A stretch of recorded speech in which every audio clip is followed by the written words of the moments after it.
If you're heading out to stuff yourself with margaritas and chips and salsa to celebrate Cinco de Mayo, have fun. But do you actually know what you're celebrating? What does Cinco de Mayo celebrate? Drinking. What do we celebrate on Cinco de Mayo? Tacos. Yeah, not quite. And a common mistake is the confusion that Cinco de Mayo is Mexico's Independence Day.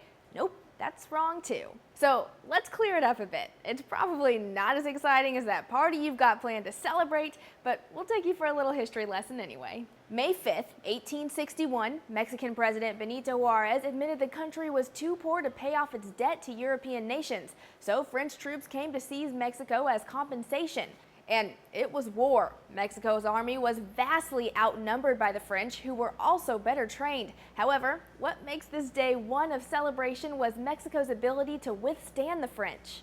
In the end, the city of Puebla was salvaged by Mexican troops. However, the French army ultimately won the war and took over Mexico City. But still, the battle is considered by many Mexican historians to be a turning point in securing the country's sovereignty. with support from the United States, Mexico was eventually able to get their country back from the French.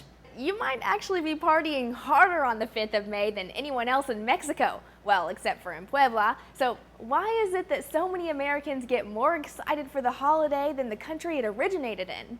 The Cinco de Mayo spirit had spread to the United States. Americans in the midst of civil war were inspired by the Mexican victory and began celebrating the 5th of May with parades, dances, speeches, banquets, and bullfights. So there you have it. Happy Cinco de Mayo to Mexico and America. For Newsy, I'm Jasmine Bailey.